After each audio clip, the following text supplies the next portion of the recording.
Moduls Rīga piedāvā.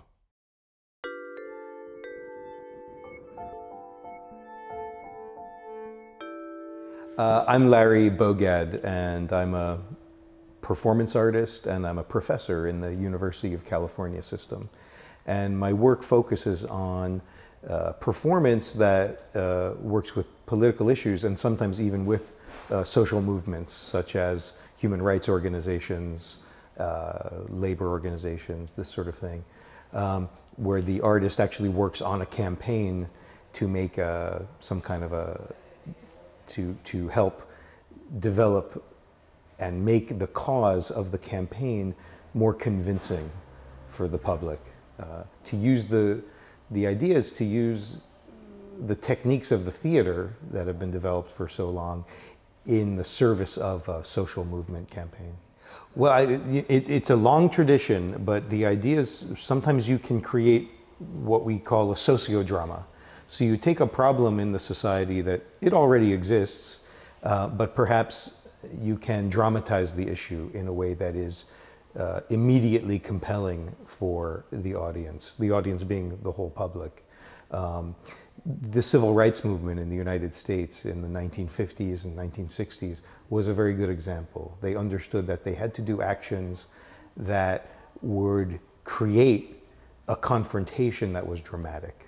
So when they worked to desegregate public facilities that were racially segregated in the United States, they did nonviolent but very creative actions that looked like a mini drama.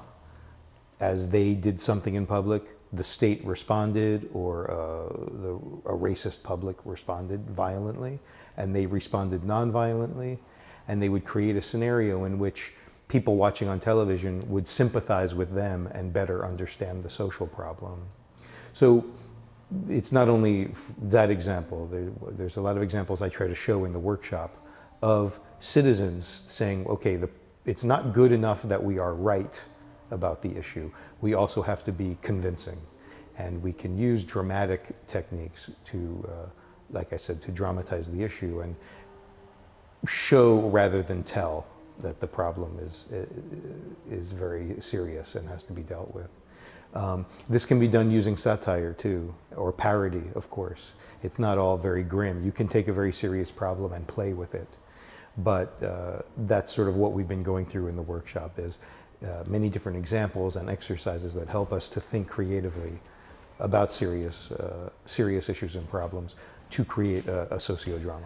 Well, I believe that protest is an art form. Here's the thing, not every protester is thinking about it as an art form, and therefore it may end up being a bad art piece, a piece that is cliché.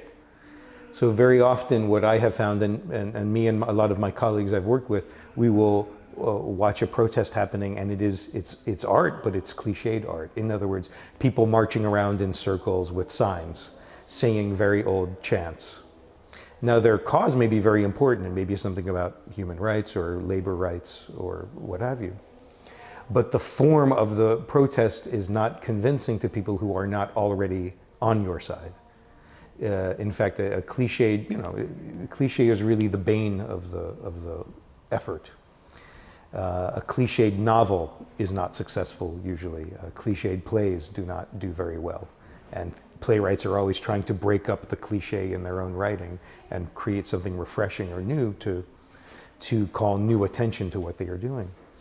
And this is the same thing in protest. It's an art form and it has to be treated as such, or else you end up making a bad art piece unintentionally. But we actually do use this term artist activist or artivist because it is a hybrid form.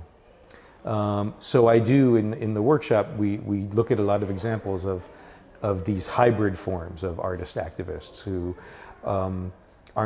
maybe they have done a lot of work in the theater, for example, or in the museums or galleries, but they are leaving those institutions temporarily to work in the streets with social movements and readjusting their toolkit, their aesthetic toolkit, to better serve this cause, the cause of the social movement.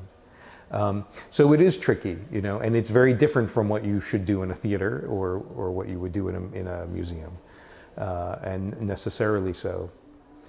But I still think that artists have skills that they can contribute that are meaningful to these kinds of struggles. Well, I think it's, the relationship between the artist and the social movement, I think, is a dialogue. In other words, it is not the artist coming to say, I'm going to make this social movement better. You can thank me, It's that the artist actually comes and enters into a dialogue to lose some of that naivete and to say, what have you all learned in 20 years of struggle here in the streets or under occupation or whatever it is? You talk to me about what is happening. We will talk together. And I will provide you some feedback about how we can make this action more creative. But meanwhile, I have to learn from you what is the history, what has worked before, what has failed before. So the problem of naivete is a huge one. It's almost like, on the one hand, we try to get rid of cliche, and on the other hand, we try to get rid of naivete through dialogue and praxis and making mistakes and learning from them. Here in Riga, I'm doing a tactical performance workshop with 5 wonderful artists from Riga. And we're just working together for like a week, and then over the course of the next week, they will actually do their projects on various city squares and street corners and monument spaces in Riga. So they all came with an issue that they wanted to deal with, that they wanted to interrogate. And in the course of the 6-7 days that we're working, they're just developing the projects. I'm showing videos, we're doing theater exercises. I'm going over some theory with them. That's part of what the workshop is. Just building on the knowledge set that artist activists have been building up for some time now. I try to synthesize it into a short week. And I'm I'm very much looking forward to what the artists are going to do. They've been developing their ideas as we've been going. Some of the healthiest and happiest old people I know were activists. I have some friends who were in their 80s, and they were American veterans of the Spanish Civil War. So they were Americans who, against the will of the American government, went and fought for the Republic in the Spanish Civil War. And continuing through their lives, they continued to be politically active. And I would recommend it as good medicine for old people to stay involved in politics. And so I would say that in fact, protest or social movement action needs to not only be for the young, because you need intergenerational dialogue. I think movements that are most successful do not just leave this action to the young, but you have the young, the middle-aged, the old in dialogue and learning from each other. That's what makes it sustainable. That's what makes it more interesting and complex. The thought processes will be more complex. The arguments will be better informed. And I think the best examples of social movements accepted people from all ages and from different perspectives, because, yeah, if it's only the young, it's very limited. What's possible is very limited, as well as if it was only 80-year-olds, of course. But it's good medicine. What are you protesting? In my own work, most recently, a lot of my work has been about climate change. I feel I have a responsibility as an American. America has created most of the carbon in the atmosphere as the biggest economy. I think that, and the United States is very reluctant to acknowledge human-caused climate change. And we are the humans who are causing climate change the most per capita. And so this is one reason for me why I think that's one of the most important issues now. And it's a problem that if we don't solve that problem, there won't be much left in terms of dealing with any other problem. So I also have worked on human rights campaigns, labor. I've worked with labor unions to make more successful campaigns. And work with the global justice movement, dealing with issues of neoliberalism. But for now, I think climate change is the first thing. One problem that we've sometimes had in the United States is an idea that to be a patriot means to be unquestioning. And this is a strange kind of love relationship. You know, if you are married to somebody and you love them, but you never actually talk about anything or try to fix the problems, that's a very strange marriage or a very strange relationship. And I think to be a true patriot, you actually have a dialogue, like a more sustainable relationship with a partner is one in which you really talk about the problems and you try to solve them.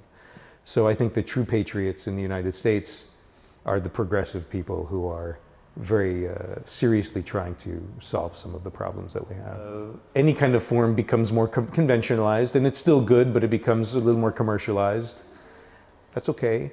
And then new forms arrive that become the more rebellious form. So punk music becomes something that's harder and more literally rebellious. Then that becomes commercialized and something else comes along.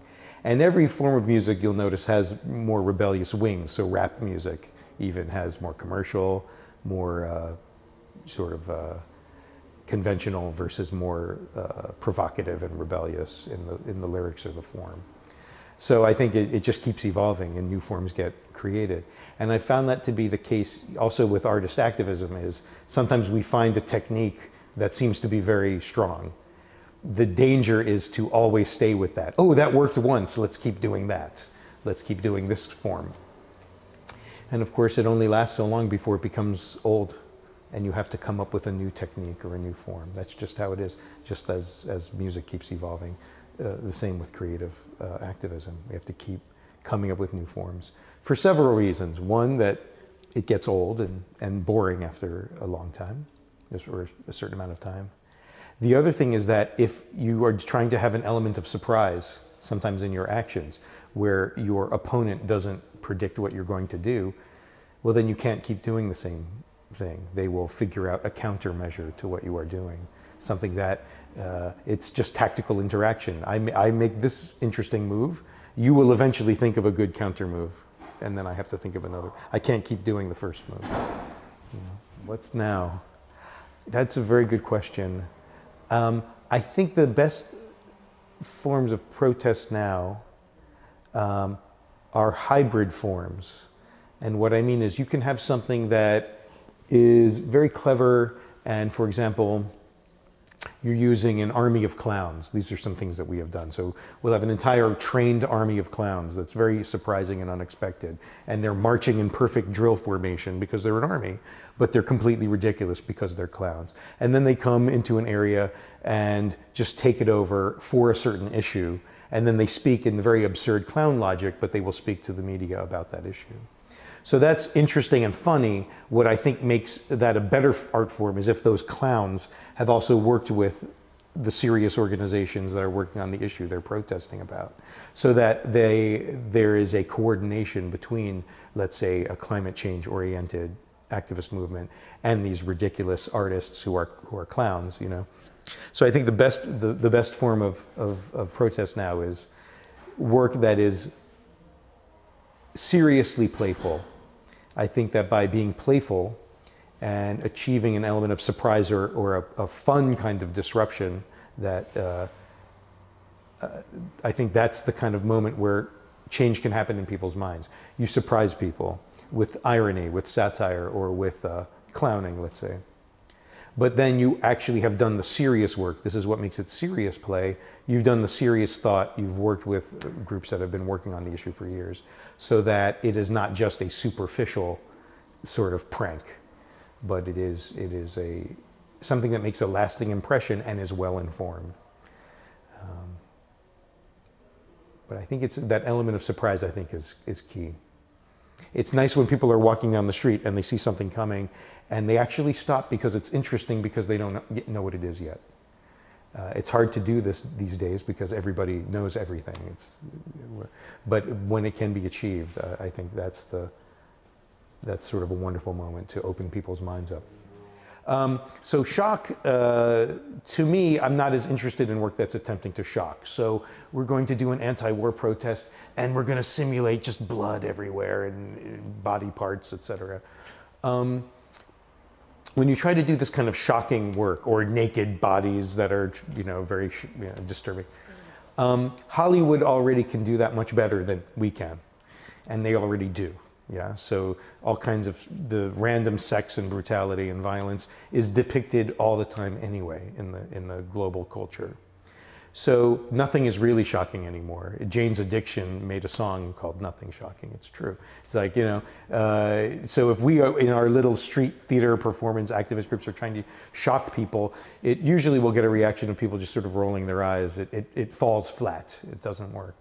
But a kind of playful surprise, I think, is possible, where people can almost appreciate that you have earned a moment to make your point, because you have given them the gift of surprise in a world where a lot of things are predictable.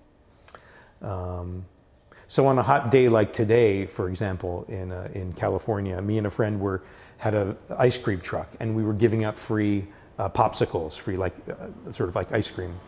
So of course a lot of people came. We're giving out free popsicles. Everyone's eating them. It's cold. It's very nice on a hot day in the sun. And then we explained that this was a new product, that these popsicles were from the last glaciers on Earth. And our corporation was making popsicles out of the last few glaciers just because they're melting anyway. They might as well melt in your mouth. And this way we can all accept climate change inside of ourselves and just be okay with climate change. And one of our slogans was "Climate change is sweet." So we're giving these popsicles out. We've assembled a crowd of people. And as they're eating and as we're talking, of course, you see it in people's minds. It doesn't take more than a few seconds to realize it's a joke, but it's a very serious or dark joke. And people would then talk to us about the issue. Whether they agreed with us or not, we could then get a conversation with strangers going. We also bribed them by giving them something sweet, I admit. But sometimes you assemble a crowd on a hot day. An example that I still draw on and that still inspires a lot of people is, I would say, the Gandhian movement in India, which then informed, so I would almost connect them, the civil rights movement in the United States, where some of those people went to India and learned things from that movement and then went back to the United States.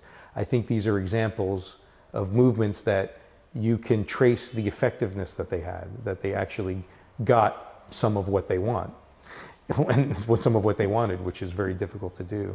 I think the women's voting movement, the suffragist movement in the United Kingdom, was a very good example, and they were very radical. The women in the British voting rights movement, their point was to create an idea in the public that society will not be governable until we are given the vote. So they did very radical actions like sabotage or destruction of property. Some of them sacrificed their lives in very dramatic ways for the movement. And so they created real pressure for equality by doing these actions. So it was a combination of creativity and bravery. The ones I think are most effective are influenced by the civil rights movement or the women's rights movement, because yes, they look very silly, but they include a great deal of discipline and a willingness to sacrifice, which I think is necessary. Social movements are always sort of the lesser power between states or corporations and the social movement. So you have to be more creative and you have to have more thoughtful discipline. So that's not to say that the work should not be fun. It should be enjoyable. But the examples that I think are the most impressive are projects that involves discipline and sacrifice. I think a lot of the movements that were successful in Eastern Europe, in the liberation movements, and most recently in Eastern Europe, and provide great examples as well. That includes groups that used very earnest and serious modes of protest, and some used absurdism as well. The Orange Alternative in Poland, for example, against the communist regime, their work was almost Dadaist. It was so absurdist, but it was effective in a communist context where even being absurd was rebellious. I think performance as an art form is unique in terms of its ability to create solidarity. If you perform together, especially if it's in a site of conflict, you are performing solidarity. Your body is literally on the line with the person. So when different groups of people go out on the street together and show that they are together, I hate to say this because maybe I don't want to discriminate against other art forms, but I think it does more than a painting. I think when the bodies are actually involved in the work, your physical self is together with the others. So I think that performance is uniquely suited for solidarity actions.